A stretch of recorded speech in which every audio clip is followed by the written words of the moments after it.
तुमच्या प्रयत्नाने मुरुडमध्ये एक मोठा महत्वाकांक्षी प्रकल्प उद्घाटन आज त्याचं होणार आहे। बघा, लोकांच्या गरजेनुसार तिथे जी लोकांची मागणी होती त्याचबरोबर लोकांची गैरसोय होत होती, त्याप्रमाणे आपण आता भरतकोड आणि मुरुड जंजिराच्या इथे प्रवासी जेटी जिथे होती तिथे आज आपण इथे आमच्या खात्याच्या माध्यमातून एक हे जेटी नवीन तिथे बनवलेली आहे, ज्याच्यामुळे लोकांची गैरसोय दूर होईल आणि लोकांचा प्रवास हा सुखर होईल। निदा खानला ज्या घरात लपवण्यात आलं होतं त्या घराचे वीज कनेक्शन तोडण्याची कारवाई सुरू शेवटी देवाभाऊचं सरकार आहे आणि देवाभाऊचं बुलडोजर, तुम्ही महाराष्ट्रात अगर जिहाद करत असाल तर देवाभाऊचं बुलडोजर चालणारच।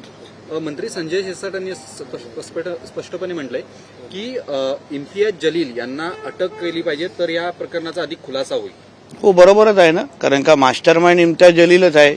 ज्या पद्धतीने निदा खानच्या संदर्भात सातत्याने तिची बाजू घेण्याचं काम म्हणजे जिहादचं बाजू घेण्याचं काम हाच इम्तियाज जलील करत होता। महाराष्ट्र को हरा कर देंगे म्हणणारा हाच इम्तियाज जलील होता, तर त्याची जागा बाहेर नाही, जेलमध्ये आहे आणि मला वाटतं की लवकरच तो नारळ फुटेल। सर, काल जितेंद्र आव्हाडांनी घोड्यावरतून एक खरं तर आंदोलन केलं। पंतप्रधान नरेंद्र मोदींनी आवाहन केलेलं होतं की पेट्रोल डिझेलचा वापर कमी करा, त्यावरती विरोधक मात्र वेगवेगळी शक्कल लढवतात। पंतप्रधानांनी भारतीय जनता पक्षाच्या कार्यकर्ता किंवा नेता म्हणून आवाहन केलं नव्हतं, देशाचं पंतप्रधान म्हणून आवाहन केलेलं।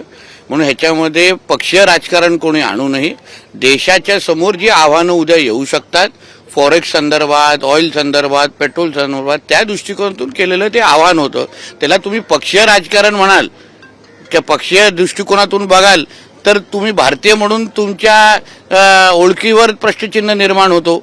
आता तुम्हाला फक्त घोड्याबिड्यावर चालायचं असेल तर तो फक्त मीडियाची फक्त शोबाजी आहे, पण आदरणीय पंतप्रधानांनी केलेलं आव्हान हे देशहिताचं आहे। मला ठाकरेंनी पण टीका केलेली आहे, त्यांनी स्पष्टपणे असं म्हटले की पंतप्रधान नरेंद्र मोदींनी मन की बात करण्यापेक्षा अर्थतज्ञांची पण ठाकरे आणि अर्थतज्ञ ह्याच्यामध्ये संबंध काय?